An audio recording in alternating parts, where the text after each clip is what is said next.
तो next heading डालो वहां पे, मेथड ऑफ हीट ट्रांसफर। तो नेक्स्ट लिखो यहाँ पे, हेडिंग डालो हीट ट्रांसफर।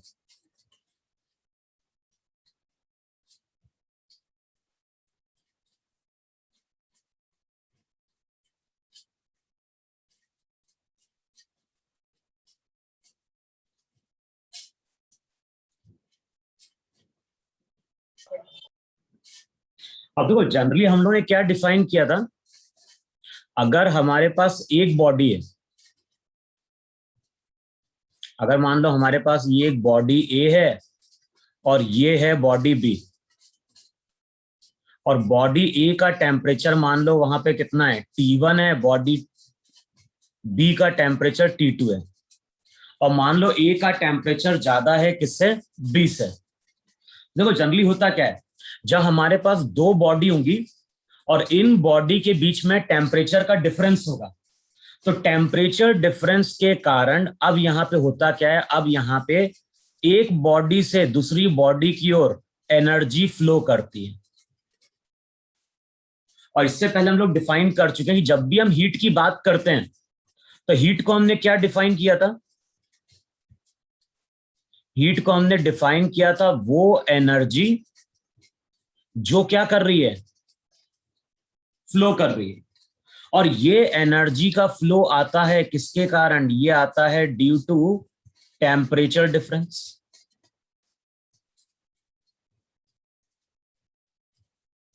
तो अब हम लोग क्या डिफाइन कर रहे हैं, जब भी हम हीट की बात कर रहे हैं, हीट क्या है, हीट है फॉर्म ऑफ एनर्जी, और ये एनर्जी हमेशा फ्लो करेगी एक बॉडी से दूसरी बॉडी की ओर अगर दोनों के बीच में टेम्परेचर का क्या है, डिफरेंस है। अच्छा, हीट कब तक फ्लो करती है, हीट फ्लो करती है जब तक कि थर्मल इक्विलिब्रियम नहीं आता है, यानी जब तक दोनों का टेम्परेचर सेम नहीं होता है। तो इस केस में भी होगा क्या, हीट का फ्लो होगा from body A to body B. अब जब हीट फ्लो करती है तो तीन मेथड हैं जिसके थ्रू हीट वहां पे क्या कर सकती है, फ्लो कर सकती है। एक जो मेथड रहता है उसको हम नाम देते हैं कंडक्शन, दूसरा जो नाम देते हैं हम उसको देते हैं कन्वेक्शन, और तीसरा जो रहता है उसको हम नाम देते हैं रेडिएशन। तो बेसिकली यही तीन मेथड हैं जिसके थ्रू हीट वहां पे ट्रांसफर करती है एक पॉइंट से दूसरे पॉइंट की ओर। रब करो मैं इतना। Yes sir. Yes sir. तो बेसिकली अभी तक देखो हम लोगों ने पढ़ा था कि हीट है क्या, है ना, हीट की बात करी थी। फिर देखो जब हम थर्मोडायनेमिक्स की बात कर रहे थे तो वहां पे हमने प्रेशर, यानी वहां पे प्रेशर, इंटरनल एनर्जी, वर्क की बात कर रहे थे, तो वहां पे भी हीट हमने टर्म यूज करी थी। कैलोरीमेट्री में क्या हो रहा था, कैलोरीमेट्री में दो सब्सटेंस के बीच में आपस में हीट का क्या हो रहा था, एक्सचेंज हो रहा था। लेकिन अब हम बात कर रहे हैं उन मेथड की जिनके थ्रू हम हीट को क्या कर पा रहे हैं, ट्रांसफर कर पा रहे हैं। तो बेसिकली तीन ही मेथड हैं, कंडक्शन, कन्वेक्शन और रेडिएशन। अब देखो हम लोग क्या डिफाइन करते थे वहां पे, कि मान लो एक ग्राउंड है, यहां पे हम शो कर रहे हैं ग्राउंड, यहां पे एक पर्सन है,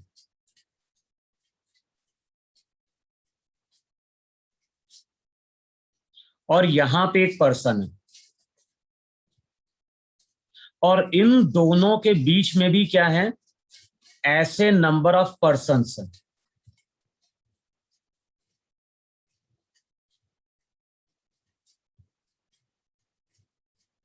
और ध्यान ना, सभी पर्सन वहां पे कैसे हैं, सभी पर्सन वहां पे रेस्ट में, कोई मूव नहीं कर रहा है। अब मैं बोल रहा हूं कि ये जो पर्सन ए है और लास्ट वाले पर्सन को हमने नाम दिया बी। अब जो पर्सन ए है, पर्सन ए के पास एक बॉल है। हम क्या डिफाइन कर रहे हैं कि जो पर्सन ए है, पर्सन ए के पास यहां पे क्या है, बॉल है, और वो इस बॉल को ट्रांसफर करके देना चाहता है लास्ट पर्सन को। तो पर्सन ए के पास बॉल है और वो बॉल को देना चाहता है किसको, पर्सन बी को। अब देखो बॉल को ए से बी तक पहुंचाने के 3 तरीके। पहला तरीका क्या है कि जो पर्सन ए है वो बॉल दे किसको, वो बॉल दे यहां पे, जैसे इसको बोलो first person, second person, third person, fourth person. तो पर्सन ए ने बॉल दी किसको, फर्स्ट पर्सन। फर्स्ट पर्सन ने क्या किया, फर्स्ट पर्सन ने वो बॉल अगले स्टेप में बढ़ा दी सेकंड पर्सन को। अब सेकंड पर्सन ने बॉल ली, फिर उसने बॉल बढ़ा दी किसको, थर्ड पर्सन की ओर। फिर थर्ड पर्सन यहां पे बॉल को ले रहा है, वो बॉल को बढ़ा रहा है, तो सेकंड ने थर्ड को दी, थर्ड ने फोर्थ को दी, फोर्थ ने फिर बॉल वहां पे किसको दे दी, फाइनली लास्ट वाले पर्सन को दे दी। अब बताओ इस केस में बॉल ए से बी तक गई कि नहीं गई? Yes sir. ध्यान, हम किसके, देखो हम किसकी बात कर रहे हैं, जो बॉल है हम उसके ट्रांसफर की बात कर रहे हैं। अच्छा, अब यहां पे जब बॉल ए से बी जाती है तो ये जो फर्स्ट, सेकंड, थर्ड और फोर्थ पर्सन है इसको हम मीडियम बोल रहे हैं। तो जब ये बॉल ए से बी गई तो बताओ मीडियम के किसी भी पार्टिकल ने अपनी जगह छोड़ी क्या? कोई भी पर्सन अपनी जगह छोड़ रहा है क्या? नो। तो ये जो हमने फर्स्ट, सेकंड, थर्ड, फोर्थ, ये जो हैं इन सबको हमने डिफाइन किया है मीडियम, मीडियम से रिप्रेजेंट कर रहा है। तो इस केस में जब हम बॉल को ए से बी तक लेके जा रहे हैं तो उस केस में हमें first person, second person, third person, fourth person सबकी जरूरत पड़ रही है। लेकिन सभी पर्सन केवल करके आ रहे हैं, बॉल ले रहे हैं और अगले को क्या कर रहे हैं, पास ऑन कर रहे हैं, और कोई भी पर्सन अपनी जगह नहीं छोड़ रहा है। और ये जो तरीका होता है बॉल को ट्रांसफर करने का, उसको हम बोलते हैं कंडक्शन। तो जब हम कंडक्शन की बात करते हैं तो कंडक्शन में क्या होता है, हीट फ्लो करती है एक पॉइंट से दूसरे पॉइंट की ओर, लेकिन मीडियम का कोई भी पार्टिकल अपनी जगह नहीं छोड़ता है। फिर देखो अब दूसरा तरीका क्या है बॉल को ट्रांसफर करने का, तो दूसरा तरीका है बॉल को ट्रांसफर करने का यहां पे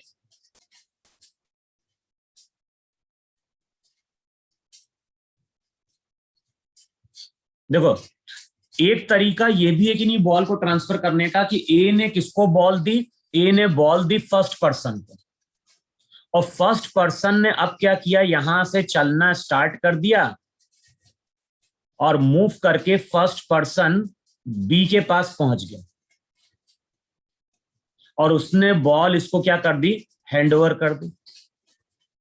बताओ एक तरीका ये भी है कि नहीं है कि हमने जिस पहले पर्सन को बॉल दी उसने बॉल अपनी हाथ में पकड़ी और चलता हुआ बी के पास पहुंचा और बॉल उसको पास ऑन कर दी।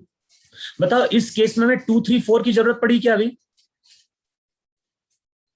नहीं फर्स्ट की, लेकिन वो क्या रहा है यहां पे, बताओ मीडियम का पार्टिकल अपनी जगह छोड़ रहा है कि नहीं छोड़ रहा है? Yes sir.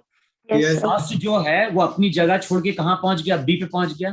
तो ये जो तरीका होता है बॉल को ट्रांसफर करने का, उसको हम बोलते हैं वहां पे कन्वेक्शन।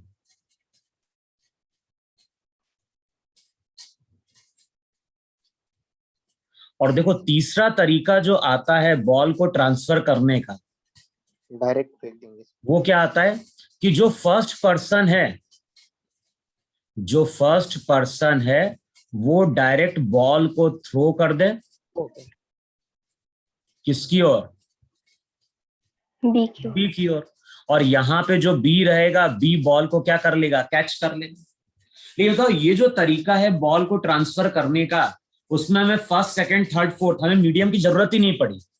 और जब हमें मीडियम की जरूरत नहीं पड़ती है तो वो जो फिनोमिना होता है उसको वहां पे हम लोग क्या बोलते हैं, रेडिएशन बोलते हैं। देखो यही 3 तरीके हैं कि नहीं तरीके वहां पर। जब हम कंडक्शन की बात करेंगे तो कोई भी मीडियम का पार्टिकल अपनी जगह नहीं छोड़ेगा, कन्वेक्शन में जगह छोड़ेगा और रेडिएशन में हमें मीडियम की जरूरत ही नहीं पड़ेगी। अब देखो एग्जाम्पल हम लोग क्या लेते हैं, वहां पे एग्जाम्पल हम लोग लेते हैं पहला कि मान लो एक कंटेनर है और कंटेनर में हमने पानी को लाके फिल कर दिया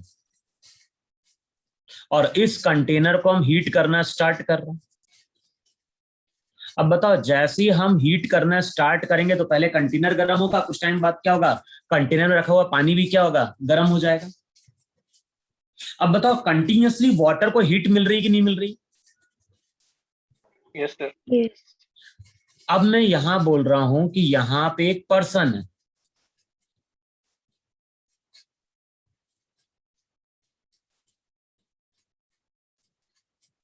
और ये पर्सन क्या कर रहा है, ये पर्सन इस पानी में एक रॉड को लाके डिप कर देता है। तो जो पर्सन है, पर्सन ने यहां पे किसको किसको लाके डिप किया है, रॉड में पानी को लाके डिप किया।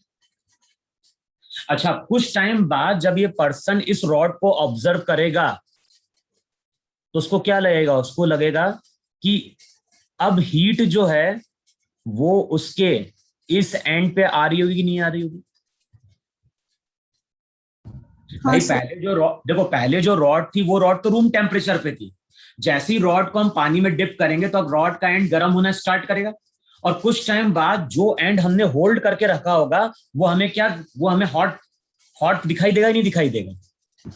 Yes sir. Yes sir. इसका मतलब है कि अब जो हीट है, हीट वाटर से पर्सन के पास पहुंच रही है, लेकिन किसके थ्रू पहुंच रही है, ये पहुंच रही है थ्रू रॉड। तो ये जो रॉड है, बताओ ये रॉड यहाँ पे मीडियम है कि नहीं? Yes sir. Yes sir. तो ये जो मेथड है हीट को ट्रांसफर करने का, उसको वहां पे हम क्या बोलते हैं, कंडक्शन बोलते हैं। कंडक्शन। और देखो ऐसा कोई जरूरी नहीं कि एक बार में केवल एक ही प्रोसेस होता है, ऐसा कोई जरूरी नहीं कि हीट केवल यहाँ पे कंडक्शन के कारण ही आ रही होगी। हो सकता है कंडक्शन भी हो रहा हो, साथ में यहाँ पे क्या हो, रेडिएशन भी हो रहा हो। अच्छा, अब जो दूसरा एग्जाम्पल हम लोग लेते हैं वो क्या लेते हैं कि मान लो अगर कंटेनर है और कंटेनर में पानी भरा हुआ है, और जैसे ही हम यहां पे हीट करना स्टार्ट करते हैं, जैसे ही हम यहां पे हीट करना स्टार्ट करते हैं तो क्या होता है, सबसे पहले एनर्जी बताओ नीचे वाले मॉलिक्यूल्स को मिलेगी कि नहीं मिलेगी? Yes sir. Yes sir. और कभी ऐसा देखना भी कि मान लो किसी कंटेनर में पानी रखा है, इसको हम गर्म कर रहे हैं, तो ऊपर अगर टच करोगे तो क्या होता है, ठंडा लगता है, नीचे हम हाथ डालते हैं तो क्या होता है, ज्यादा गर्म लगता है। Yes sir. तो सबसे Yes, पहले sir. एनर्जी किसकी बढ़ेगी, सबसे पहले एनर्जी बढ़ेगी नीचे वाले मॉलिक्यूल्स की। और होता क्या है, जैसे ही नीचे वाले मॉलिक्यूल्स को एनर्जी मिलती है तो ये मॉलिक्यूल अपनी जगह छोड़ के ऊपर आ जाते हैं, और ये जब मॉलिक्यूल ऊपर आते हैं तो ये अपने साथ क्या होते हैं, हीट भी लेके आते हैं। अब क्या होता है, जिस मॉलिक्यूल ने जगह छोड़ी उसकी जगह कोई नीचे वाला, उसकी उसकी जगह कोई ऊपर वाला मॉलिक्यूल क्या होगा, जगह ले लेगा। फिर उस मॉलिक्यूल को एनर्जी मिलेगी, फिर उस मॉलिक्यूल को एनर्जी मिलेगी और मॉलिक्यूल एनर्जी कैरी करके कहां जाएगा, ऊपर जाएगा। तो इस तरह से कंटिन्यूअसली मॉलिक्यूल का मोशन होता रहता है कि नहीं रहता है? Yes sir. Yes sir. Yes sir. नीचे वाले मॉलिक्यूल को एनर्जी मिलेगी, वो ऊपर चले जाएंगे, फिर ऊपर के कुछ मॉलिक्यूल उस जगह पे आएंगे, फिर उनको एनर्जी मिलेगी, वो एनर्जी लेके फिर से ऊपर चले जाएंगे, और इस तरह से कुछ टाइम बाद पूरा वाटर हमारा क्या होता है, हीटअप हो जाता है। तो यहाँ पे जो हीट का ट्रांसफर होता है पूरे पानी में, वो होता है थ्रू कन्वेक्शन। और तीसरा जो मेथड होता है वो होता है रेडिएशन। और रेडिएशन में एग्जांपल हम क्या लेते हैं, जैसे मान लो कोई कॉइल है, जैसे हीटिंग कॉइल होती ही नहीं होती है, मान लो कोई कॉइल है, कोई कॉइल को हमने ऑन कर दिया और उस कॉइल के बगल में जाके हम खड़े हो जाएं,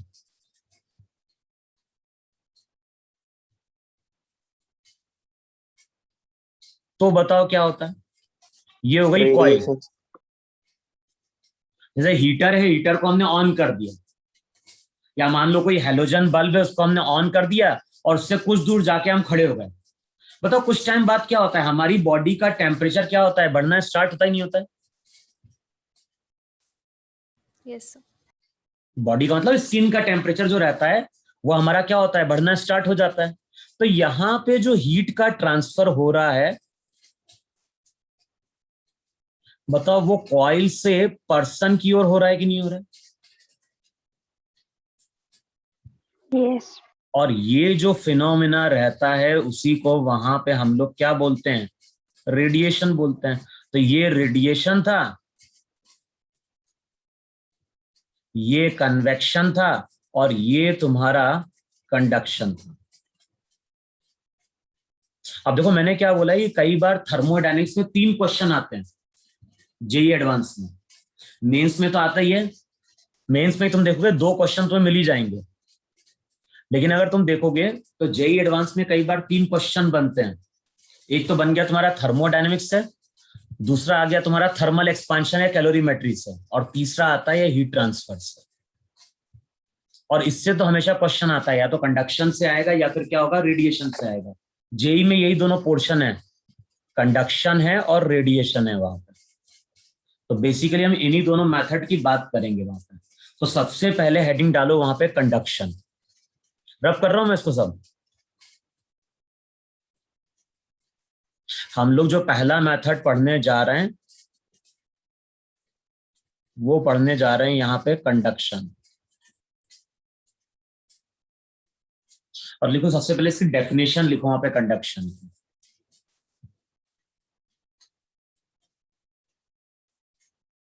लिखो वहां पे it is a method, conduction में लिखो वहां पे it is a method in which heat is transferred.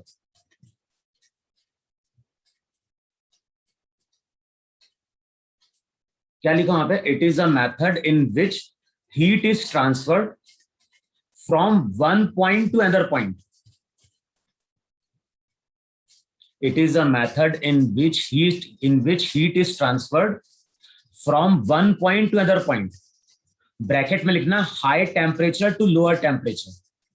One point to another point का मतलब है from higher temperature to lower temperature. It is a method in which heat is transferred from one point to another point without any displacement of medium particle. Without any movement बोल दो या फिर लिखो without any displacement of medium particle.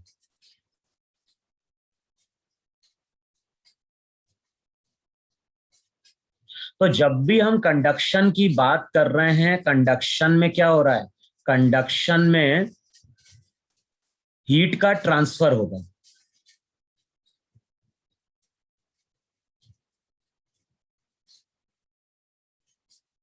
और जो भी heat का transfer होगा वो किसके कारण होगा, वो होगा टेम्परेचर डिफरेंस के कारण। अच्छा, जब हम कंडक्शन की बात करते हैं तो वहां पे हमने मेन चीज क्या बोली, मीडियम का कोई भी पार्टिकल अपनी जगह नहीं छोड़ता।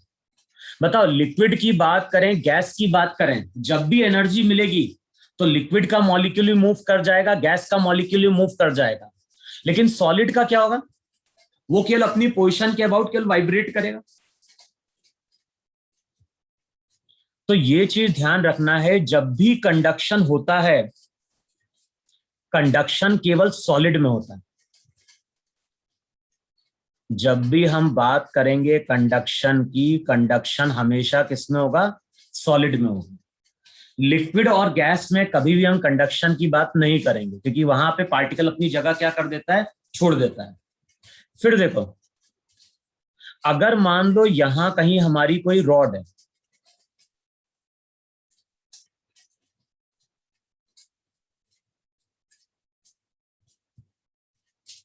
मान लो ये रॉड है, और रॉड के इस एंड को हम क्या कर रहे हैं, हीट करना स्टार्ट कर रहे हैं। और जैसे ही रॉड के किसी एंड को हम हीट करना स्टार्ट करेंगे तो इस एंड को अब क्या मिल रही होगी, एनर्जी मिल रही होगी। और एनर्जी को हम किससे डिनोट करते हैं, डेल्टा क्यू से डिनोट करते हैं वहां पे। अब होता क्या है वहां पे, जिस रॉड की हम बात कर रहे हैं,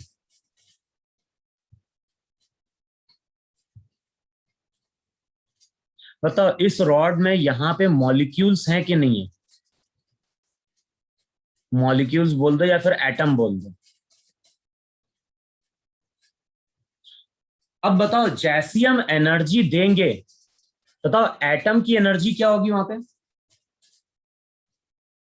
भाई जो एनर्जी मिलेगी वो एनर्जी तो इन पार्टिकल्स को मिलेगी, और जैसी एनर्जी इन पार्टिकल्स को मिलेगी तो पार्टिकल क्या होगा, लार्ज एम्पलीट्यूड पे क्या करेगा, वाइब्रेट करेगा।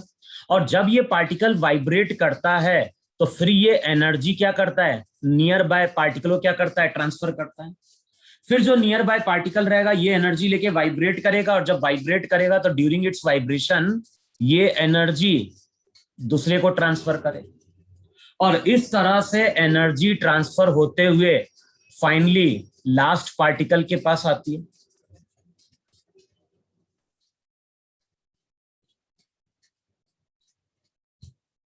देखो तरीका ऐसा ही है कि नहीं है, वहां पे कंडक्शन की जब हम बात कर रहे हैं, पहले पार्टिकल को एनर्जी मिलेगी, जैसी एनर्जी मिलेगी पहले पार्टिकल को वो अपनी पोजीशन के अबाउट वाइब्रेट करेगा, वाइब्रेट करेगा तो दूसरे पार्टिकल को डिस्टर्ब करेगा, फिर वो पार्टिकल वाइब्रेट करेगा एनर्जी लेके।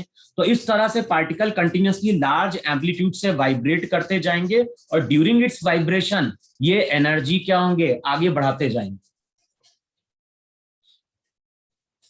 अब देखो अगर मैं बात कर रहा हूं यहां पे एक रॉड की,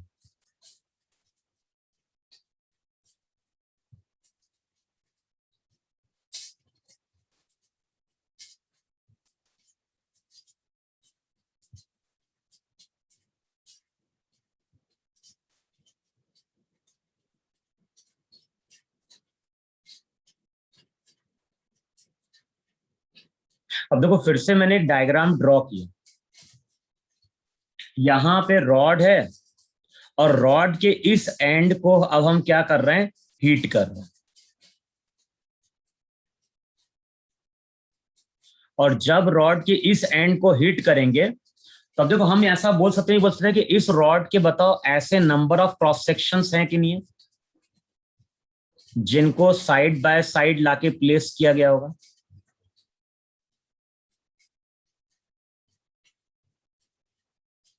भाई अगर हम एक रेक्टेंगुलर रॉड की बात करें तो बताइए नंबर ऑफ रेक्टेंगुलर शीट का कलेक्शन है कि नहीं है वहां पे। अब हमने सबसे पहले एनर्जी दी इस क्रॉस सेक्शन को, और इस क्रॉस सेक्शन को हम कितनी एनर्जी दे रहे हैं, डेल्टा क्यू एनर्जी दे रहे हैं। अब होता क्या है, अगर मान लो ये हमारा कोई क्रॉस सेक्शन है, अगर ये हमारा कोई क्रॉस सेक्शन है और इस क्रॉस सेक्शन को अब क्या मिल रही है, डेल्टा क्यू एनर्जी मिल रही है, तो अब इस एनर्जी का 3 पार्ट में यूज होता है। एनर्जी का कुछ पार्ट तो ये क्रॉस सेक्शन क्या करेगा, एब्जॉर्ब करेगा, क्योंकि जब ये एब्जॉर्ब करेगा तभी तो इसका टेम्परेचर क्या होगा, इंक्रीज करेगा। तो किसी भी क्रॉस सेक्शन को अगर डेल्टा क्यू एनर्जी मिलती है तो पहले वो एनर्जी का कुछ पार्ट क्या करता है, एब्जॉर्ब करता है, और एब्जॉर्ब करके अपना टेम्परेचर क्या करता है, इंक्रीज कराता है। तो जो एनर्जी इसने एब्जॉर्ब करी उसके कारण उसका टेम्परेचर क्या होगा, इंक्रीज करता है। फिर देखो एनर्जी का कुछ पार्ट जो रहेगा वो रेडिएशन लॉस में भी जाएगा कि नहीं जाएगा। भाई ये जो रॉड है, ये रॉड एटमॉस्फेयर में है कि नहीं है, और रेडिएशन भी क्या है, रेडिएशन भी एक प्रोसेस है जहां पे हीट ट्रांसफर हो जाती है विदाउट एनी मीडियम। तो बताओ रेडिएशन के कारण भी वहां पे एनर्जी का लॉस हो सकता है, नहीं हो सकता है? Yes sir. और जो बचा हुआ एनर्जी का पार्ट रहता है वो अब क्रॉस सेक्शन वहां पे ट्रांसफर कर पाता है।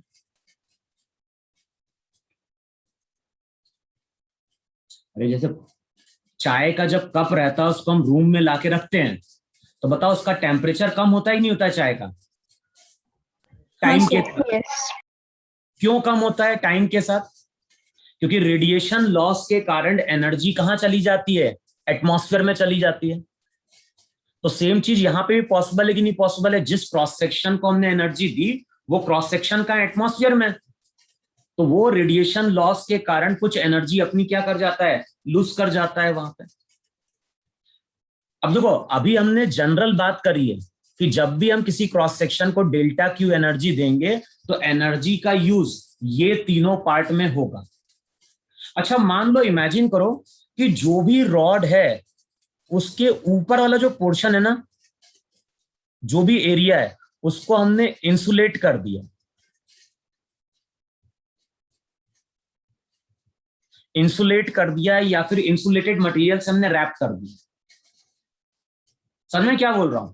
मैं बोल रहा हूं जैसे ये रॉड है, तो रॉड के इसके चारों ओर हमने क्या कर दिया है, प्लास्टिक की लेयर लगा दी। प्लास्टिक या जो भी इंसुलेटेड मटेरियल है उससे इसको हमने चारों तरफ से क्या कर दिया, रैप कर दिया। बताओ, चारों तरफ से अगर इसको इंसुलेटिंग मटेरियल से हम कवर कर देंगे तो अब रेडिएशन लॉस हो पाएगा क्या? No sir. No sir. भाई, रेडिएशन लॉस को कट करने के लिए हम जनरली क्या करते थे इससे पहले थर्मोडायनेमिक्स में, जो भी कंटेनर था उसको हम इंसुलेटेड कर देते थे। Yes sir, isolate. तो यहां पे हमने क्या किया, रॉड के पूरे पोर्शन को इंसुलेटेड मटेरियल से कवर कर दिया। बताओ, इंसुलेटेड मटेरियल से अगर हमने कवर कर दिया, इसका मतलब है कि अब रेडिएशन लॉस होगा क्या? नहीं होगा। No. अब बताओ, जो भी हम एनर्जी देंगे वो एनर्जी कहां जाएगी? कुछ पार्ट एब्जॉर्ब होगा और कुछ पार्ट वो क्या करेगा, ट्रांसफर करेगा। Transfer. लेकिन ध्यान रखना, जब हम क्वेश्चन सॉल्व करते हैं कंडक्शन में तो हमेशा हम बात करते हैं स्टेडी स्टेट की।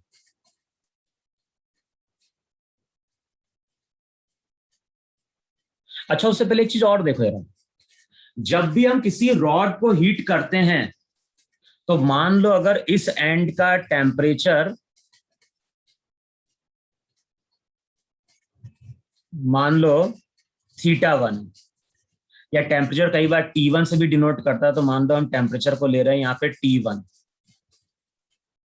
यहाँ पे टेम्परेचर लिया इस क्रॉस सेक्शन का T2, यहाँ पे T3, यहाँ पे T4, यहाँ पे क्या हो गया, T5।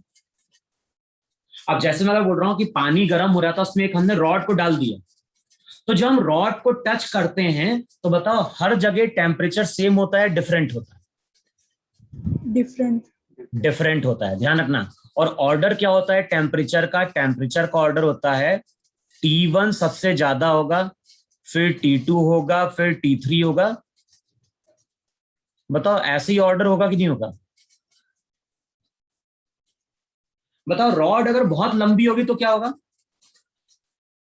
जो लास्ट वाला एंड रहेगा उसका टेम्परेचर क्या होगा, बहुत कम हो जाएगा वहां पे। Yes sir. तो ये चीज ध्यान रखना है, जैसे जैसे हम आगे जाएंगे टेम्परेचर वहां पे क्या हो रहा होगा, डिक्रीज कर रहा होगा। लेकिन मैंने क्या बोला है, जब हम क्वेश्चन सॉल्व करते हैं, न्यूमेरिकल में कुछ भी नहीं बोल रहा है, तो हमेशा मान के चलेंगे कि बॉडी मेरी स्टेडी स्टेट में।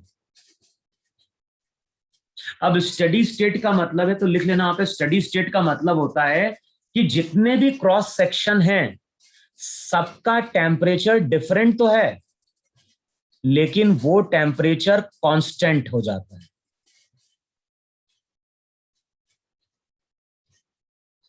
समझ में? कंडक्शन में हर पॉइंट का टेम्परेचर अलग अलग होता है। जैसे जैसे हम हॉट एंड से कोल्ड एंड की ओर जाएंगे टेम्परेचर कंटिन्यूअसली डिक्रीज करेगा। अब मैंने क्या बोला है, स्टेडी स्टेट का मतलब होता है कि हर पॉइंट का टेम्परेचर अलग अलग तो है, लेकिन वो टेम्परेचर कांस्टेंट हो चुका है। तो न्यूमेरिकल में कुछ भी नहीं बोल रहा है, तो हमें मान के चलना है कि बॉडी जो है वो हमारी क्या है, स्टेडी स्टेट में। अच्छा बताओ, बॉडी अगर स्टेडी स्टेट में आ गई तो उसके टेम्परेचर बताओ कांस्टेंट होगा कि नहीं होगा?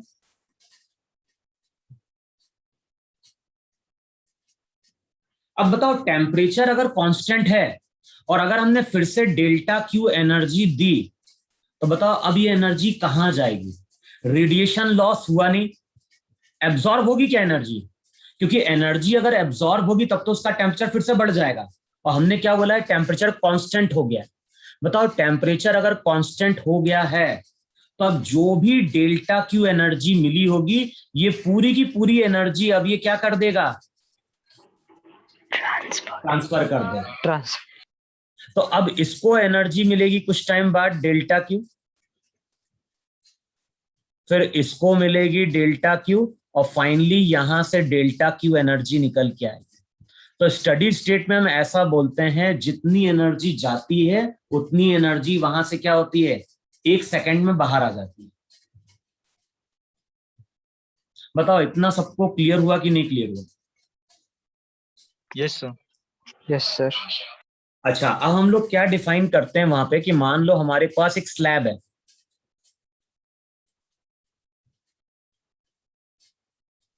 और ये जो स्लैब है, इस स्लैब की कुछ थिकनेस है, और इस स्लैब की थिकनेस अभी डेल्टा एक्स है। हमारे पास एक स्लैब है, स्लैब की थिकनेस डेल्टा एक्स है, और इस स्लैब का यहां पे क्रॉस सेक्शनल एरिया भी होगा कि नहीं होगा? हम इस एरिया की बात कर रहे हैं।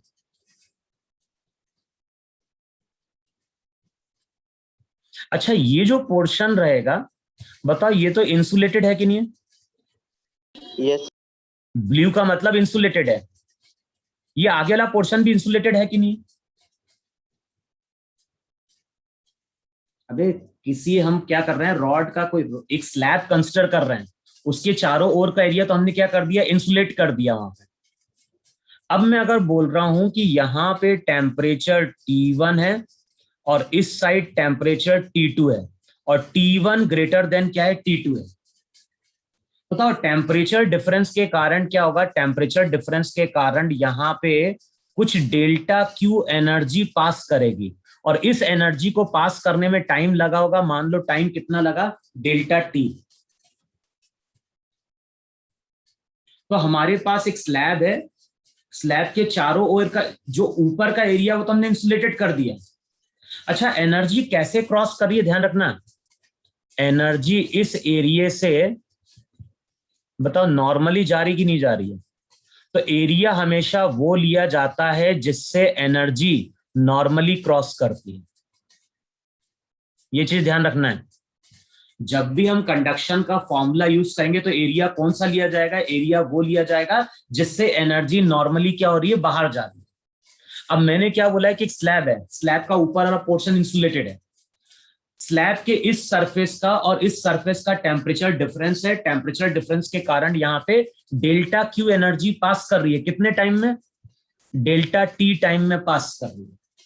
तो जो फॉर्मूला दिया जाता है यहां पे, जो फॉर्मूला आता है वहां पे, वो आता है delta Q by delta T. किसके बराबर होता है? ये होता है के ए T1 माइनस T2। अच्छा, T1 माइनस T2, बताओ टेम्परेचर डिफरेंस है कि नहीं है वहां पे? Yes, sir. तो इसको हम डेल्टा टी भी लिख सकते हैं, लिख सकते हैं, Yes. Upon delta x. Delta Q क्या है? डेल्टा क्यू वो एनर्जी है जो डेल्टा टी टाइम में क्या कर रही है, क्रॉस कर रही है। ए यहां पे क्या है? ए यहां पे एरिया है। कौन सा एरिया लेना है हमें? वो एरिया लेना है जिससे हीट नॉर्मली क्या कर रही है, पास कर रही है। T1 minus T2 temperature difference है, और डेल्टा एक्स, ध्यान रखना, डेल्टा एक्स वो लेंथ है जिसके अलोंग हीट क्या कर रही है, फ्लो कर रही है। बताओ हीट ऊपर की ओर फ्लो कर रही है? नहीं, हीट फ्लो कर रही है किसके अलोंग? हॉरिजॉन्टल। और हॉरिजॉन्टल में जो डिस्टेंस पास कर रही है हीट, वो कितना पास कर रही है? डेल्टा एक्स पास कर रही है वहां पे। बताओ इतना समझ में, नहीं समझ में? Yes, sir. अच्छा, अब मान लो अगर इमेजिन करो कि ये एलिमेंट की थिकनेस स्मॉल है। अगर मान लो हम जिस एलिमेंट की बात कर रहे हैं उस एलिमेंट की थिकनेस बहुत स्मॉल है, उसको हमने बोल दिया dx। यहां पे टेम्परेचर अगर T था तो यहां पे टेम्परेचर क्या होगा? T प्लस dt होगा। देखो हमने क्या बोला है, जैसे जैसे हम हॉट एंड से कोल्ड एंड की ओर जाएंगे टेम्परेचर कंटिन्यूअसली डिक्रीज करता है। अगर हम थोड़ा सा आगे बढ़ेंगे, एक ना, T प्लस dt नहीं होगा, ये हो जाएगा T माइनस dt। अगर हम थोड़ा सा आगे जाएंगे तो टेम्परेचर स्मॉल अमाउंट से कम होगा कि नहीं कम होगा? Yes, sir. So.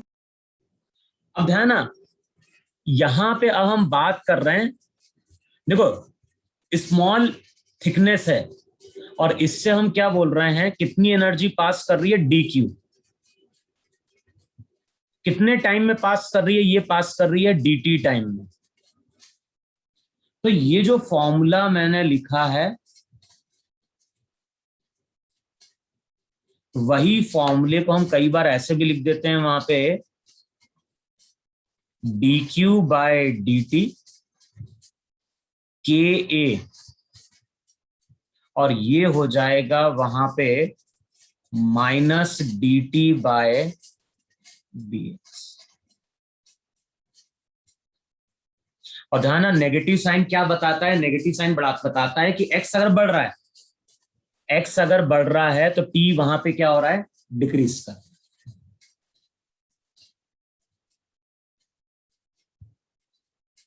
इतना समझ में नहीं समझ में? Yes sir. और अगर हमारे पास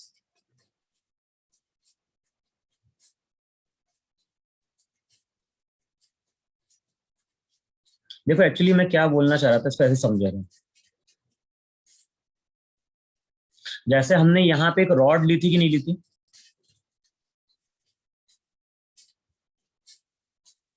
और यहां पे हमने बोला था कि इस एंड का टेम्परेचर कितना है? इस एंड का टेम्परेचर T1 था, इस एंड का टेम्परेचर T2 था, T1 ग्रेटर देन T2 था। तो मैंने वहां पे क्या बोला? मैंने बोला कि अगर यहाँ पे x डिस्टेंस पे हम क्या कर रहे हैं? dx थिकनेस का एक एलिमेंट ले रहे हैं, x डिस्टेंस पे इस तरह से dx थिकनेस का एक एलिमेंट ले रहे हैं।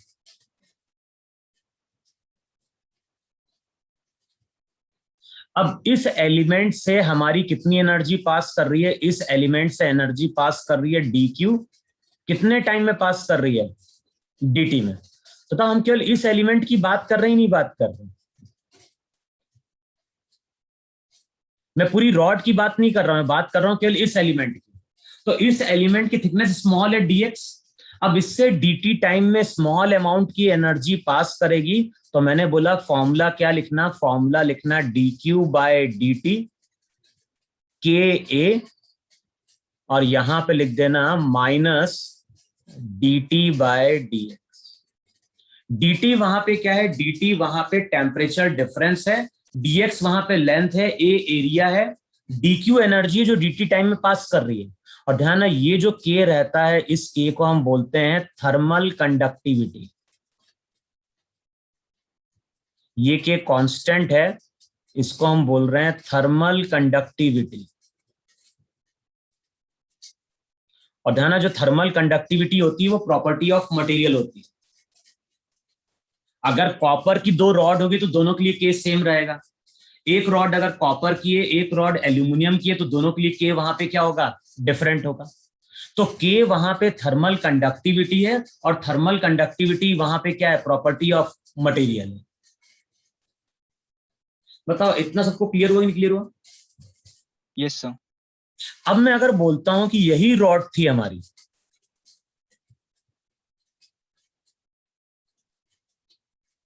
इस रॉड का हमने टेम्परेचर लिया था T1, इसका temperature T2, T1 greater than क्या था? T2 था। इसकी लेंथ कितनी थी? L थी। अब मान लो इस पूरी रॉड से Q एनर्जी क्या कर रही है? क्रॉस कर रही है। इस रॉड से अब क्या हो रही है? Q एनर्जी क्रॉस कर रही है। कितने टाइम में क्रॉस कर रही है? T टाइम में क्रॉस कर रही है। तो यही फॉर्मूला बन जाता है Q बाय T ka। और हम तो देखो मैग्नीट्यूड लिख रहे हैं टेम्परेचर डिफरेंस का, तो बड़े में से छोटे को हम सब्ट्रैक्ट कर रहे हैं, अपॉन क्या हो जाएगा? L। तो ये पूरी रॉड के लिए क्या हो जाएगा? फॉर्मूला बन जाएगा। तो पूरी रॉड से अगर Q एनर्जी पास कर रही है T टाइम में, तो फॉर्मूला हो जाएगा Q by T ka T1 minus T2 by L। यहां पे हमने नेगेटिव साइन क्यों यूज किया था? तो मैंने क्या बोला यहाँ पे? यहां पे जब हम नेगेटिव साइन की बात करें तो यहाँ पे देखो x बढ़ रहा है कि नहीं बढ़ रहा है? Yes sir. लेकिन x बढ़ रहा है तो बताओ टेम्परेचर क्या हो रहा है? डिक्रीज कर रहा है। इसलिए हमने साइन नेगेटिव लिया और उसका कोई पर्पस नहीं है। और साइन हमें इसलिए लेके चलना, तो देखो जब कभी हम इंटीग्रेट करते हैं ना तो वहां पे फिर हमें साइन कंसिडर करना पड़ता है। पूरी थ्योरी में यही एक फॉर्मूला है जिसको लेके हमें क्वेश्चन को क्या करना है, सॉल्व करना है। क्लियर हो इतना? Yes, sir. Yes, sir. अच्छा तो Q अगर एनर्जी है और Q एनर्जी इस रॉड से T टाइम में पास कर रही है तो इसकी यूनिट क्या होगी? जूल पर सेकंड। जूल पर सेकंड। हाँ. और बताओ जूल पर सेकंड का मतलब एक्चुअली ये क्या बन गया? वैट। वैट। हाँ, जूल पर वैट। सेकंड। ये पावर बन गया कि नहीं बन गया? Yes Yes, sir. sir. Yes sir. भाई जूल पर सेकंड का मतलब क्या हो गया? पावर। पावर। अच्छा अब देखो मैंने क्या बोला, पूरे कंडक्शन में हमें केवल यही फॉर्मूला वहां पे क्या करना है, यूज करना है। अब होता क्या है, जब हम न्यूमेरिकल सॉल्व करते हैं ना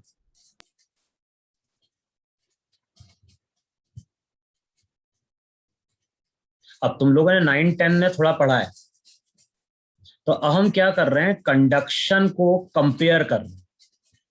किससे कंपेयर करने जा रहे हैं? हम कंपेयर करने जा रहे हैं करंट इलेक्ट्रिसिटी से।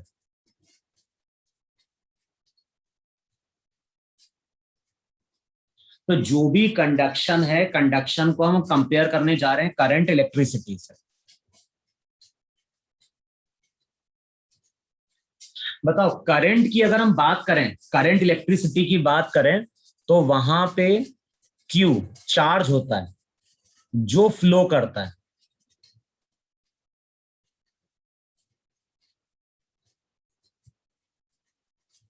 बताओ ऐसा है कि नहीं है? जब हम करंट इलेक्ट्रिसिटी पढ़ते हैं तो वहां पे चार्ज है जो फ्लो करता है, और जब हम कंडक्शन की बात करते हैं तो कंडक्शन में वहां पे क्या है, हीट है जो क्या कर रही है, फ्लो कर रही है।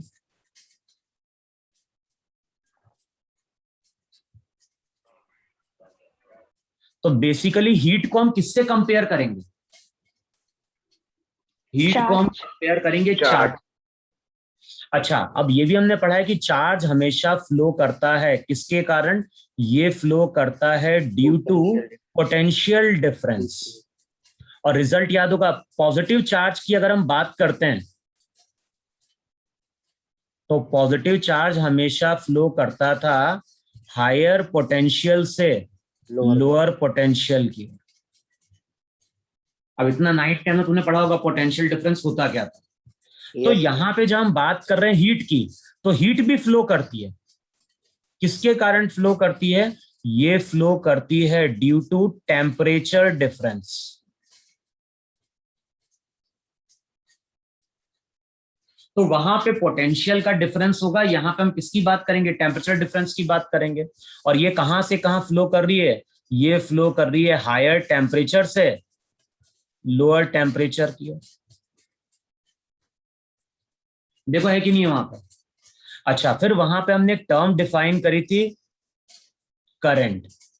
करंट को हम क्या डिफाइन करते थे? अगर डेल्टा क्यू अमाउंट का चार्ज डेल्टा टी टाइम में पास करता है तो बताओ उसको हम करंट बोलते थे कि नहीं बोलते थे?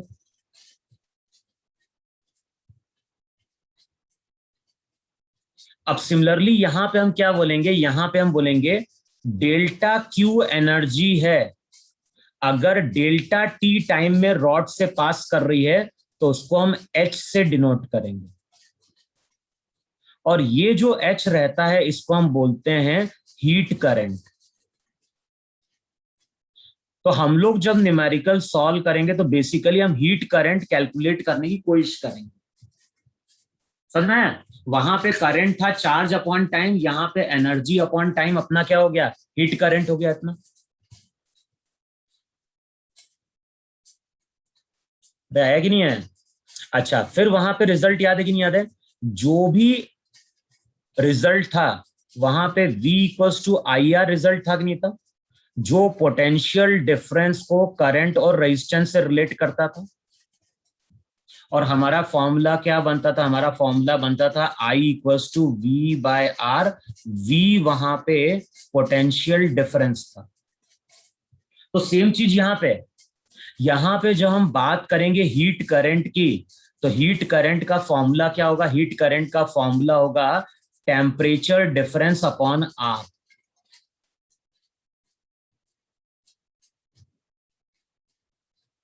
अच्छा, फॉर्मूला हमारा क्या था? इससे पहले हम लोग फॉर्मूला डिराइव कर चुके हैं, delta Q by delta T. बताओ किसके बराबर था? के ए।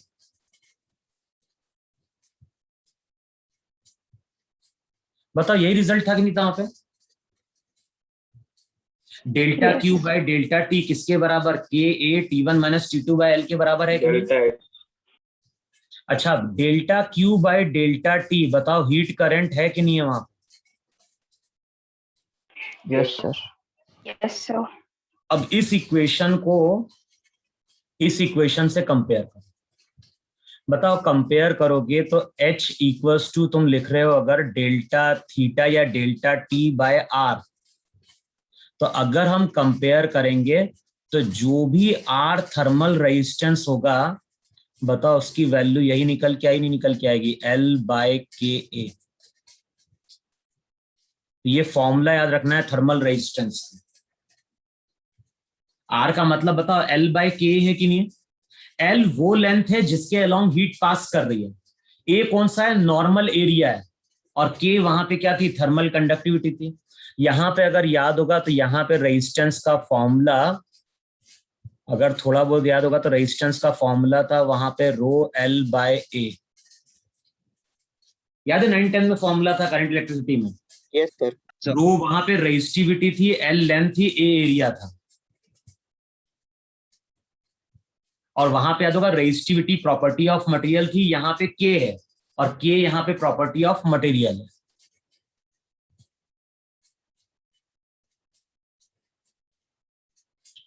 रब करो इतना। Sir 1 minute. हाँ, यस सर। 1 minute, sir.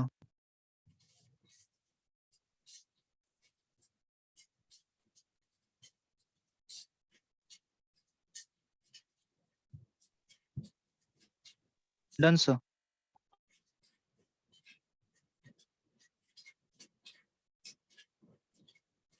फिर देखो वहां पे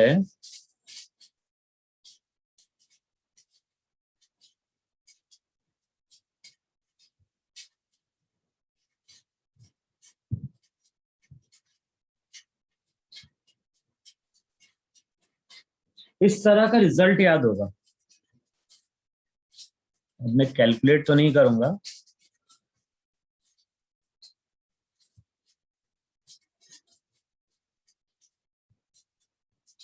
बताओ ऐसा कई बार सर्किट बनता था कि नहीं बनता था? Yes Yes, sir. sir. Series में। Yes, sir. बताओ इन सबसे क्या चीज सेम पास कर रही है?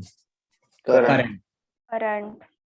तो यहाँ पे याद है, यहाँ पे हम लोग बात करते थे सीरीज अरेंजमेंट की। Yes sir. Yes, sir. Yes, sir. और सीरीज में हम लोग क्या बोलते थे? सीरीज में हम लोग बोलते थे कि करंट जो है वो सेम रहता है। सेम। Yes sir. अगर करंट सेम है तो वहां पे हम सीरीज की बात करते थे। और सीरीज में अगर याद होगा तो जो भी आर इक्विवेलेंट था उसका फॉर्मूला क्या था? R2 R1 plus R2 plus R3। बताओ यही इक्विवेलेंट रेजिस्टेंस का फॉर्मूला था कि नहीं था वहां पे सीरीज Yes, में? sir. Yes, sir.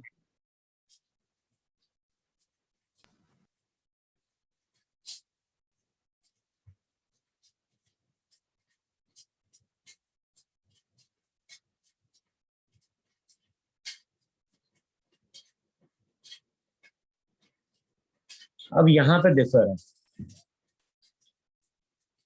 यहाँ पे एक वॉल है,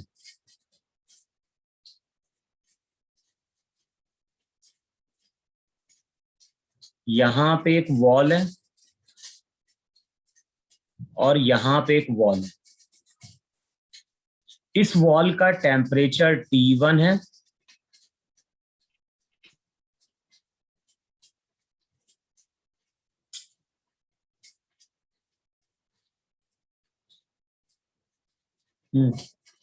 इस वॉल का टेम्परेचर T1 है, इस वॉल का टेम्परेचर T2 है, और मान लो T1 ग्रेटर देन T2। अब इन दोनों के बीच में हम क्या कर रहे हैं, दो रॉड को लाके फिक्स कर रहे हैं। ये एक रॉड है और ये मेरी दूसरी रॉड। और कोई जरूरी नहीं कि दोनों का area of cross section same हो, area of cross section different भी हो सकता है, नहीं हो सकता है। तो हमने क्या किया, दो रॉड को वेल्ड किया और वेल्ड करने के बाद इन दोनों वॉल के एंड के बीच में लाके हमने रॉड को फिक्स कर दिया।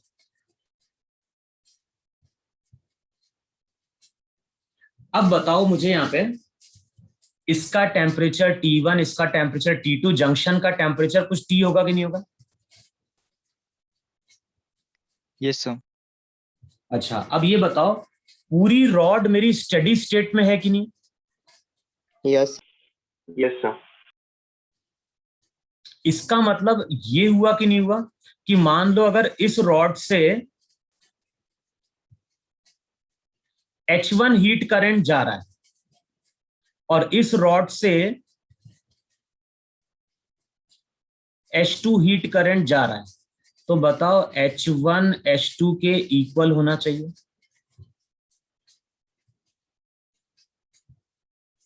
भाई एनर्जी का कोई लॉस हो रहा है क्या?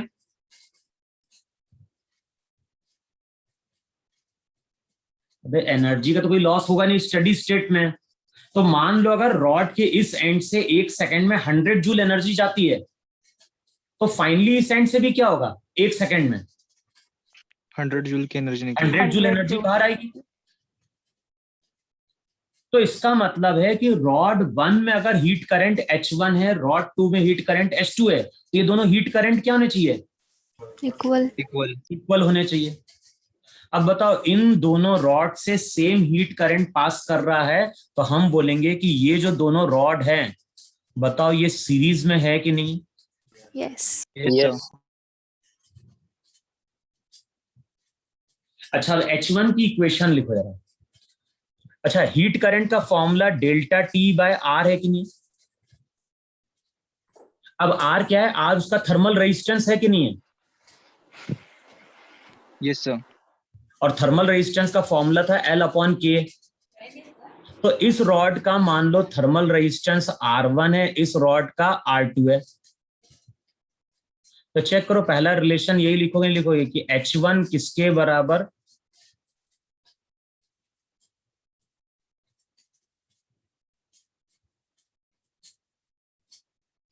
और H2 क्या हो जाएगा, H2 हो जाएगा T minus T2 upon R2।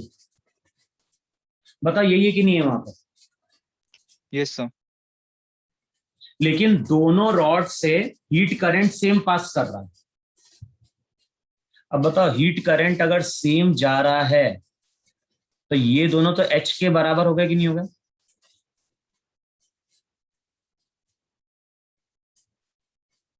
अब बताओ इसको अगर इक्वेशन 1 बोले, इसको इक्वेशन 2 बोले, और दोनों को वहां पे क्या कर दें, सब्ट्रैक्ट करें या ऐड करें, तो क्या मिलेगा?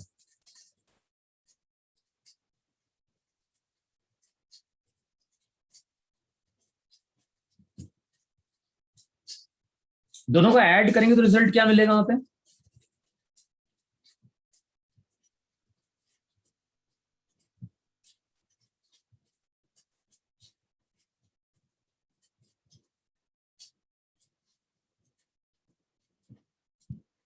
दोनों को ऐड करें या फिर दोनों को हम इक्वेट कर दें?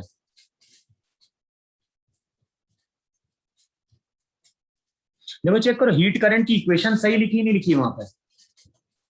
T1 माइनस टी, और यहां पे क्या हो गया, T माइनस T2।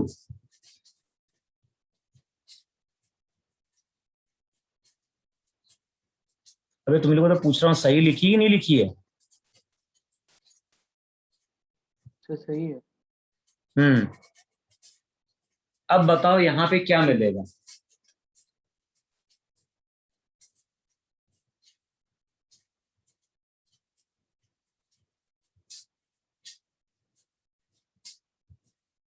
बताओ दोनों को ऐड करने पे क्या मिलेगा, अगर दोनों को ऐड कर दें तो?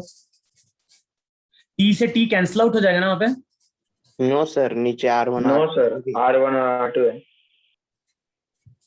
अच्छा R1 को इधर लेके चले आ जरा, तो ऐसा लिख दे वहां पे क्या, HR1 T1 minus T HR2 T minus T2 ना। E minus T. Yes. Yes, sir. ठीक है, इसको ऐसा लिखो, अब दोनों को जरा ऐड कर दो। Add कर. Yes. Yes, sir. अब ठीक है. H is equals to T1 minus T2 by R1.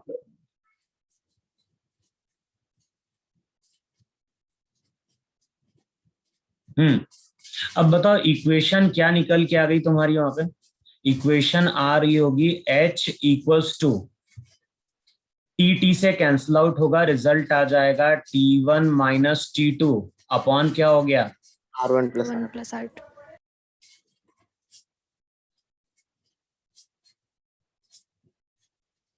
अच्छा ये मालूम है R इक्विवेलेंट का मतलब क्या होता है, ये बताओ तुम मुझे। R इक्विवेलेंट का मतलब होता है कि इस सर्किट में जैसे मान लो 3 रेजिस्टेंस थे,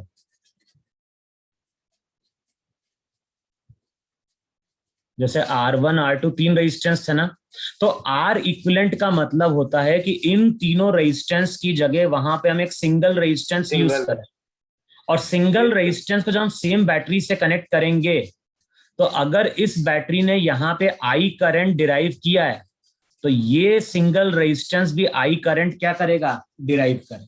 Yes. Sir. और वहां पे याद होगा, यहाँ पे हम I की वैल्यू लिख देते थे E बाय R इक्विवेलेंट।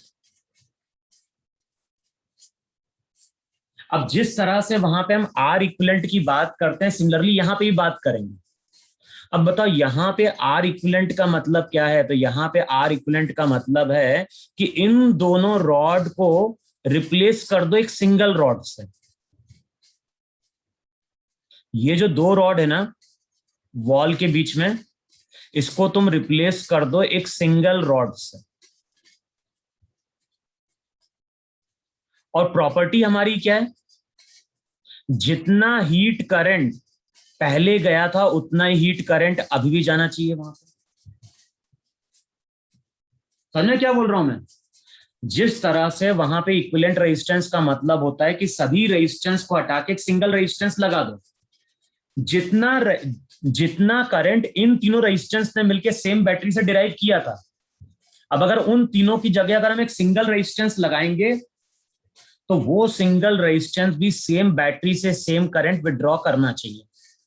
तो वहां पे I equals to E by R equivalent लिखते थे, सेम चीज यहाँ पे, इन दोनों रॉड को हम एक सिंगल रॉड से क्या कर रहे हैं, रिप्लेस कर रहे हैं। अब इस रॉड से जो हीट करंट पास होगा वो पहले के बराबर होना चाहिए। अब यहाँ पे H का मतलब क्या हो जाएगा, यहाँ पे H का मतलब हो जाएगा T1 माइनस T2 बाय कितना हो गया, R इक्विवेलेंट।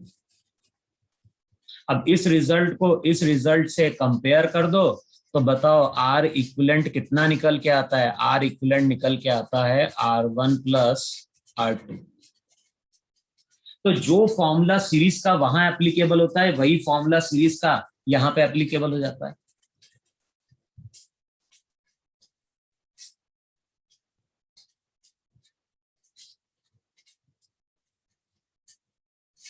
अरे बोलो लिखा कि नहीं लिखा है इतना?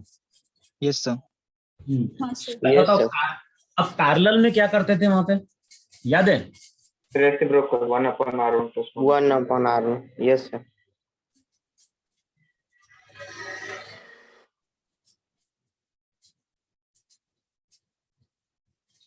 यहां पे जो हम बात करते थे, तो सर्किट ऐसा था कि नहीं था वहां पे, जैसे मान लो यहाँ पे R1 लगा है, यहाँ पे R2 लगा है, और यहाँ पे हम कनेक्ट कर रहे हैं एक बैटरी।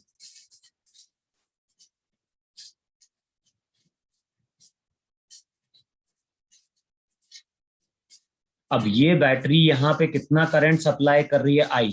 बताओ पैरेलल में क्या चीज डिवाइड होती थी, करंट वहां पे डिवाइड होता था,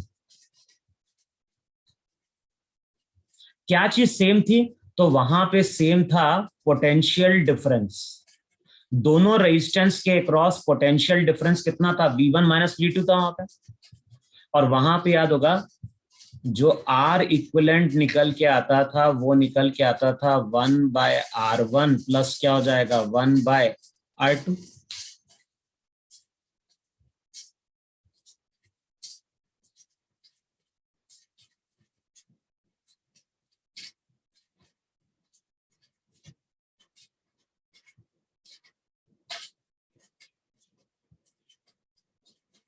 देखो यही था कि नहीं जहां तक।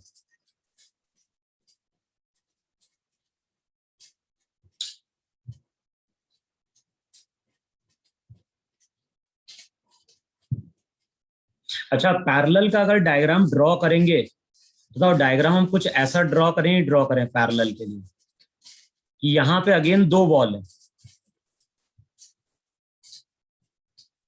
इस वॉल का टेम्परेचर यहाँ पे T1, इसका T2, T1 greater than T2 है, और इन दोनों वॉल के बीच में हमने दो रॉड को लाके ज्वाइन किया।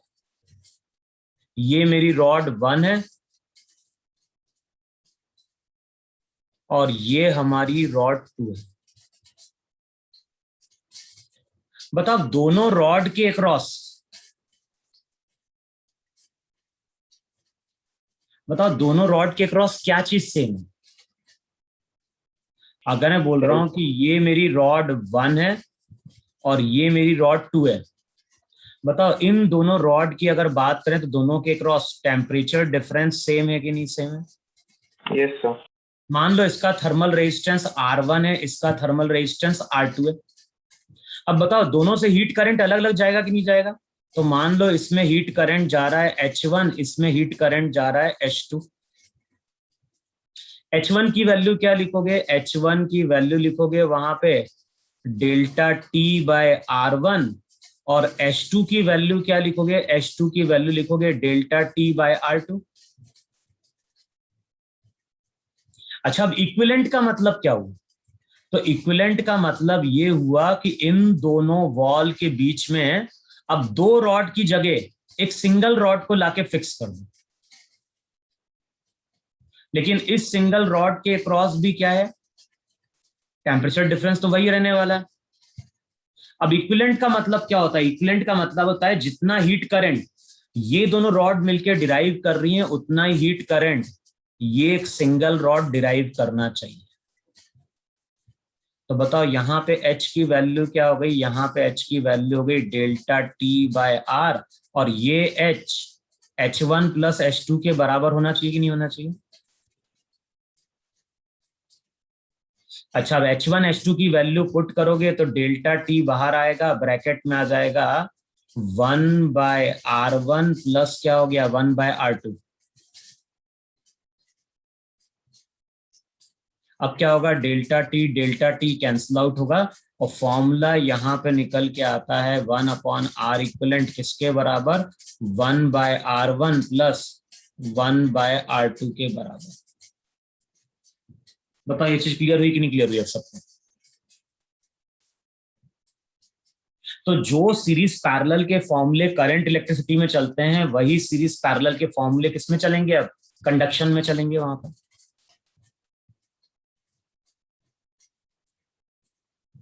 इतना हुआ कि नहीं हुआ क्लियर सबको? Yes, sir. Yes sir. कुछ केसेस लिखो जरा, कि कई जगह हम क्या करेंगे इन फॉर्मूले को डायरेक्ट यूज करेंगे वहां पे। देखो हीट करंट का हमने फॉर्मूला क्या लिखा? हीट करंट का हमने फॉर्मूला लिखा डेल्टा T/R। देखो यही हीट करंट का फॉर्मूला है कि नहीं है? और जो थर्मल रेजिस्टेंस होता है, थर्मल रेजिस्टेंस को हमने लिखा है L/K। लेकिन L कौन सी लेंथ है? L वो लेंथ है जिसके अलोंग एनर्जी फ्लो कर रही है, और A वो एरिया है जिससे एनर्जी क्या हो रही है? पास कर रही है। Normal normal area. अब मैं क्या बोल रहा हूं कि मेरे पास एक रबर का ट्यूब है, इस तरह से मैं डायग्राम ड्रॉ कर रहा हूं।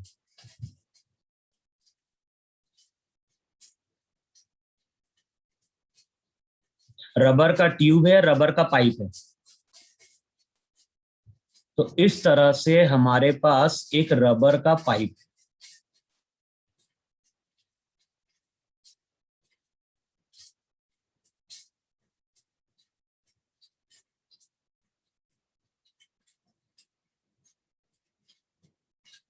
अच्छा, ये जो रबर का पाइप है ना, इसकी लेंथ दी हुई है L।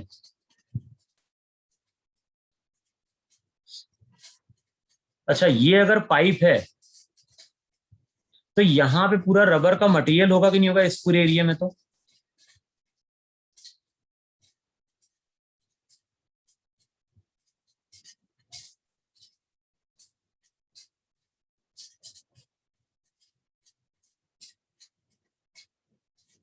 देखो, डायग्राम समझ में नहीं समझ में?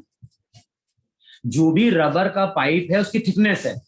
इनर वॉल का कुछ रेडियस होगा, आउटर वॉल का कुछ रेडियस होगा। तो जो इनर है उसका रेडियस लो R1।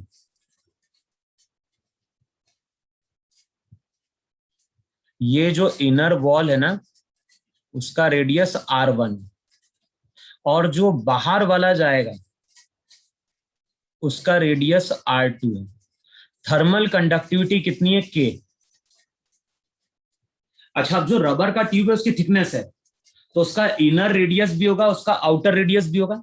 और ये जो रबर का ट्यूब है उससे मान लो स्टीम या हॉट वाटर पास कर रहे हैं।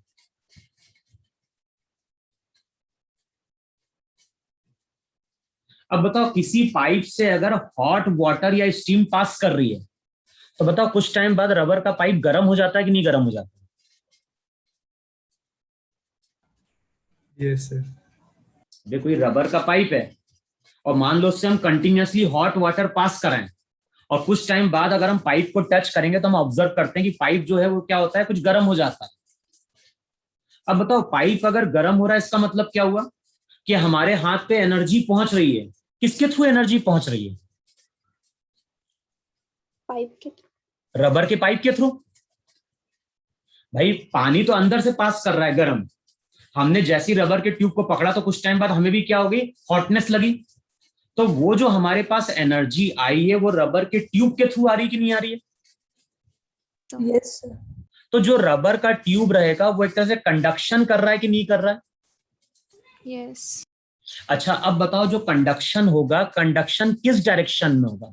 बताओ, कंडक्शन इस डायरेक्शन में हो रहा है कि नहीं हो रहा है?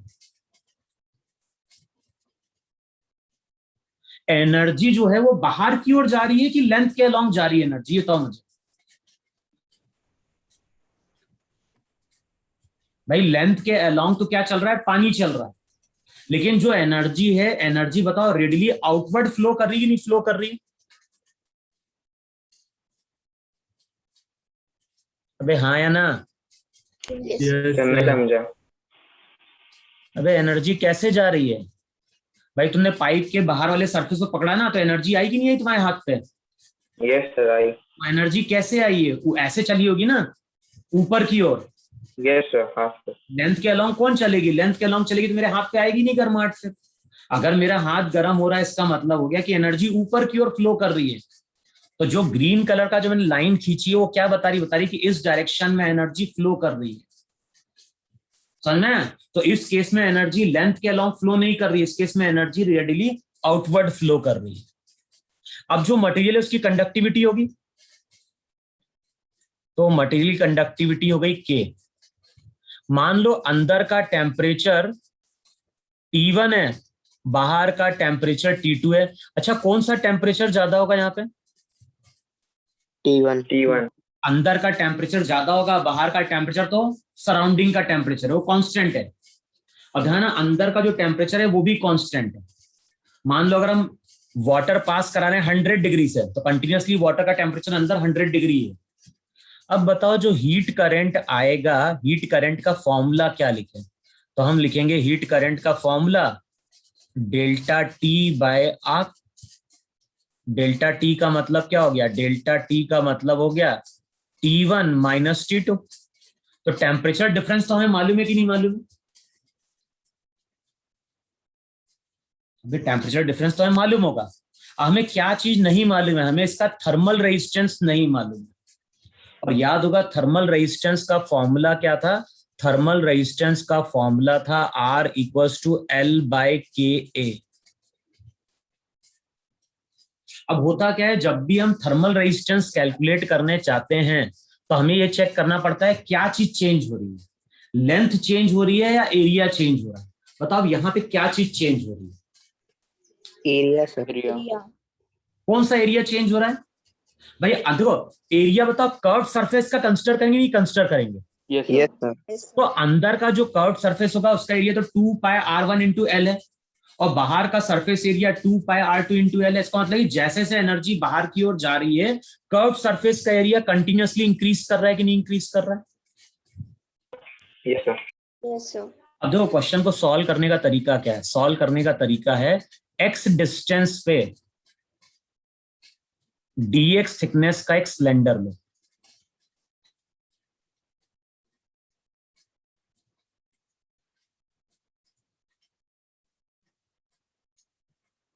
इस तरह से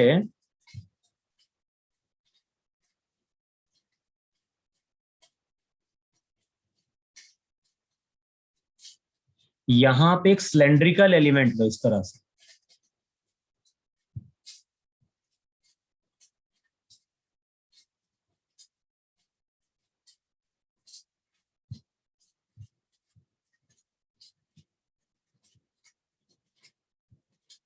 और ये जो सिलेंड्रिकल एलिमेंट हमने लिया है ना, इसकी थिकनेस लो dx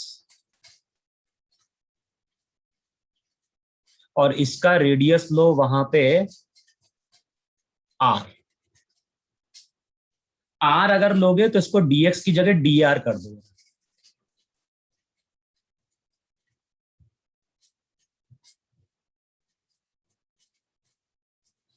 तो हम क्या करने जा रहे हैं? एक सिलेंड्रिकल एलिमेंट लेने जा रहे हैं। इस सिलेंड्रिकल एलिमेंट की लेंथ कितनी है? L है, लेकिन इस सिलेंड्रिकल एलिमेंट की थिकनेस dr है। तो ध्यान, हम इस थिकनेस की बात कर रहे हैं। ये थिकनेस मेरी dx है ये। अब बताओ ये जो मैंने सिलेंड्रिकल एलिमेंट कंसिडर किया है, इसका थर्मल रेजिस्टेंस अगर dr है तो dr को अब क्या लिखें? L क्या लिखें? L का मतलब वो लेंथ होती है जिससे हीट क्रॉस कर रही है। बताओ L का मतलब यहां पे dr है कि नहीं? एरिया क्या हो जाएगा? एरिया हो जाएगा 2 पाई r इंटू एल। बताओ ये थर्मल रेजिस्टेंस है कि नहीं? और ध्यान है, ये थर्मल रेजिस्टेंस किसका है? ये थर्मल रेजिस्टेंस एक एलिमेंट का है। अब बताओ इस रीजन में यहां पे हमें ऐसे नंबर ऑफ एलिमेंट्स मिलेंगे नहीं मिलेंगे? देखो सबसे हीट करंट कैसा पास कर रहा है भाई? लॉस तो कहीं पे हो नहीं रहा है। अगर यहां पे लॉस नहीं हो रहा है तो हर एलिमेंट से h ही हीट करंट पास करे नहीं पास करेगा? भाई एक सेक्शन को अगर 1 सेकंड में 10 जूल एनर्जी मिलेगी तो वो अगले को भी 1 सेकंड में 10 जूल एनर्जी देगी, फिर अगला एलिमेंट भी क्या होगा? 1 सेकंड में 10 जूल एनर्जी पास करेगा। तो बताओ सभी सीरीज में है कि नहीं? Yes sir. Yes. और सीरीज में होंगे तो R1 plus R2 plus R3 होता ही नहीं होता है? तो एक स्मॉल एलिमेंट का रेजिस्टेंस मालूम है, टोटल के लिए इसको हम क्या करेंगे? इंटीग्रेट करेंगे। तो ध्यान रखना यहां पे हम dr को इंटीग्रेट करेंगे। अब बताओ जब इंटीग्रेट करोगे तो स्मॉल r की वैल्यू कहां से कहां तक जाएगी? R1 से R2 तक जाएगी नहीं जाएगी? r बताओ क्या चीज कांस्टेंट है? तो 1/2 पाई KL कांस्टेंट होगा कि नहीं होगा? और ये आ जाएगा dr बाय r, R1 से R2। 1/2 पाई KL कांस्टेंट है, 1/r का इंटीग्रेशन हो गया log r। तो जो भी थर्मल रेजिस्टेंस आएगा बताओ वो ये आएगा कि नहीं आएगा? 1/2 पाई KL इंटू ये लॉग नेचुरल होता है और ये होता है log of R2 by R1। R2 बाहर का रेडियस है, R1 अंदर का रेडियस है। लिखा है इतना? Sir, 1 minute. अब यहां से हमें हीट करंट का फॉर्मूला मिल गया, और हीट करंट का फॉर्मूला क्या मिल गया? R की वैल्यू पुट करो जरा यहां पे।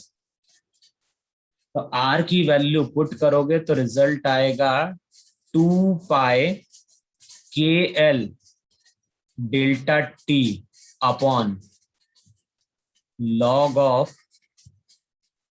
और ये फॉर्मूला याद रखना है क्योंकि एग्जाम में हम इस फॉर्मूले को डिराइव नहीं कर सकते, कि टाइम टेकिंग है फिर तो वो चीज।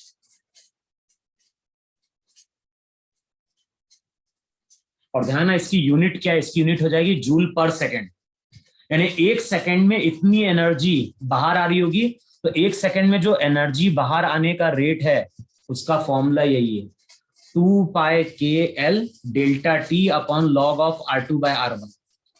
देखो सही लिखा है कि नहीं लिखा है?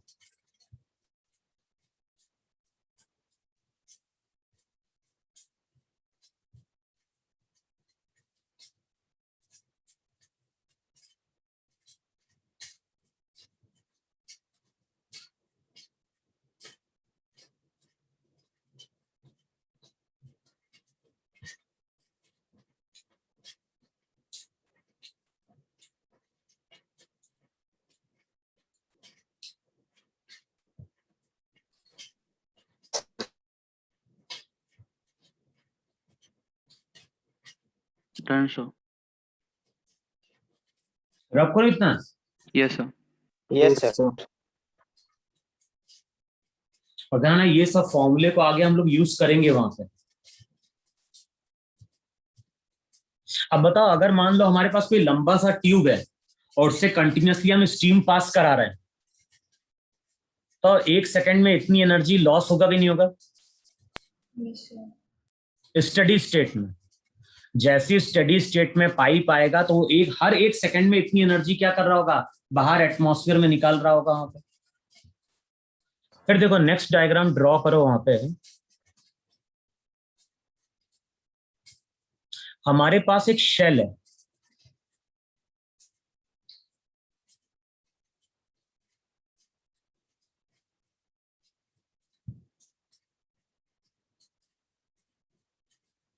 तो ये तो हो गया शेल का मटेरियल।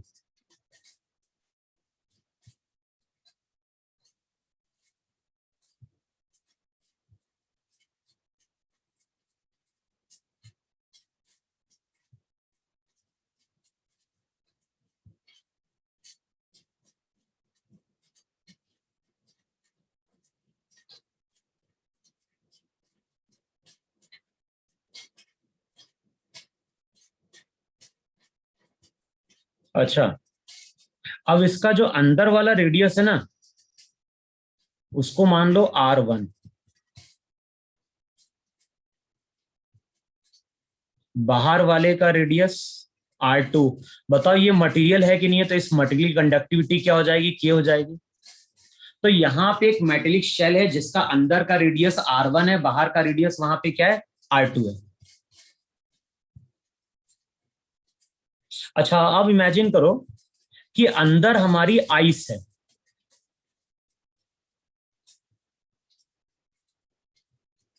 मान लो क्वेश्चन में ऐसा बोल रहा है कि अंदर हमने क्या रखी हुई है, आइस रखी हुई है। अच्छा, अब आइस का कुछ टेम्परेचर होगा कि नहीं होगा? Yes, sir. Yes, sir. बाहर का भी कुछ टेम्परेचर होगा कि नहीं होगा वहां पे? तो बाहर का टेम्परेचर मान लो T0, वो तो कांस्टेंट रहेगा सराउंडिंग का। अब बताओ जो आइस अंदर रखी होगी कुछ टाइम बाद, बताओ ये आइस मेल्ट करेगी नहीं मेल्ट करेगी? Yes, sir. Yes, sir. क्यों मेल्ट करेगी? Heat क्योंकि gain ये करेगी। जो आइस रहेगी वो सराउंडिंग से एनर्जी लेगी। किसके थ्रू एनर्जी लेगी? तो ये जो मेटेलिक शेल है, बताओ वो एक मीडियम की तरह वर्क करेगा या नहीं वर्क करेगा? Yes, sir. इसका मतलब है कि यहाँ पे हम किस प्रोसेस की बात कर रहे होंगे, यहाँ पे हम बात कर रहे होंगे कंडक्शन की। तो हम बोलेंगे कंडक्शन के थ्रू क्या हो रहा है, एटमॉस्फेयर से हीट किसकी ओर जा रही है, आइस की ओर जा रही है। और ध्यान है एनर्जी का फ्लो ऐसा है,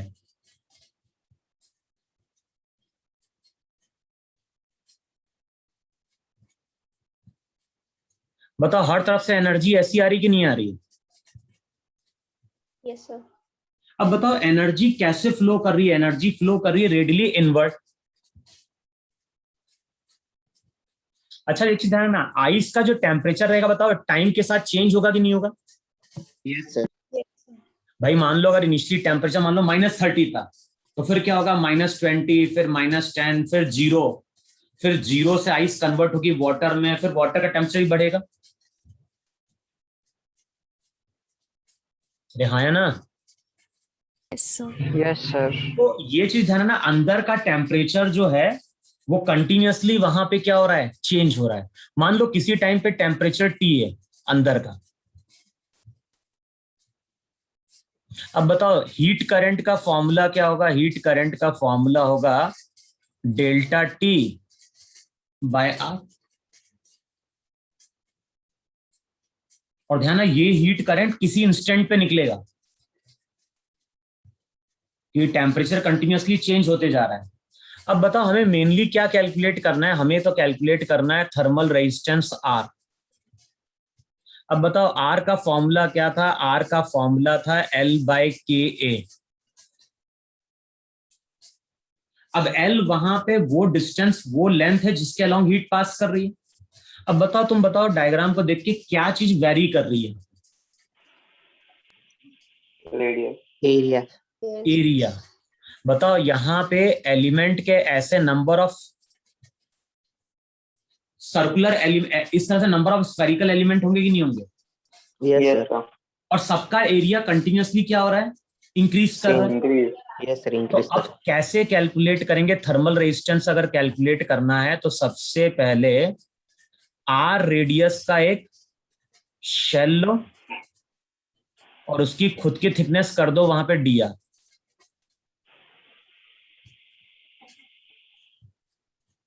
तो यहां पे हमने एक शेल लिया, ये इसकी थिकनेस होगी यहां पे।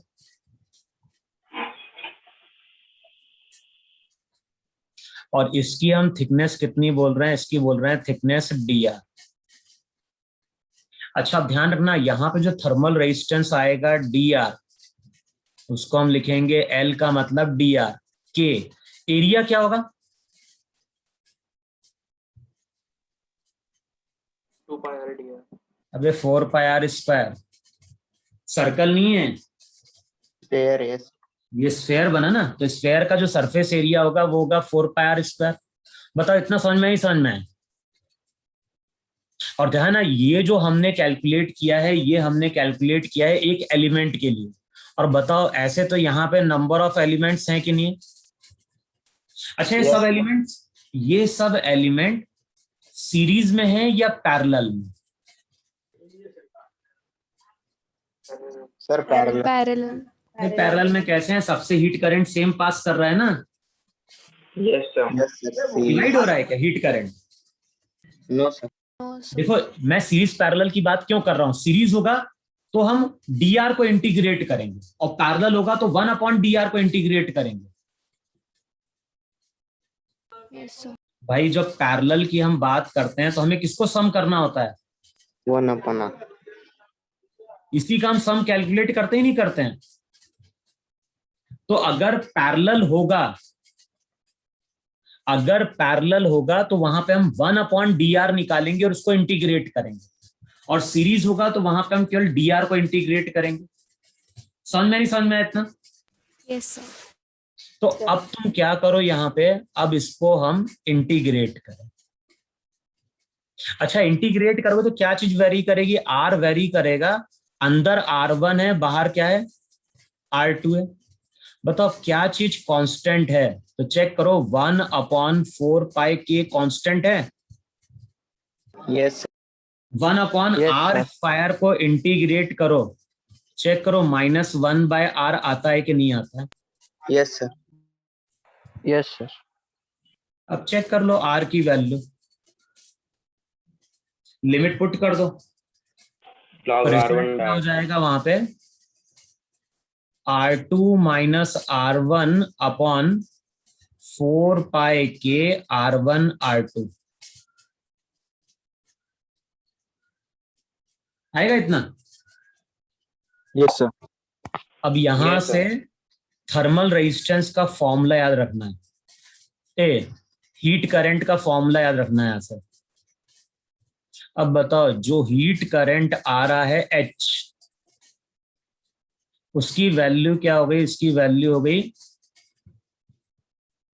पुट करेंगे तो रिजल्ट हो जाएगा वहां पे H इक्वल्स टू 4 पाई के R1 R2 delta T upon R2 minus R1।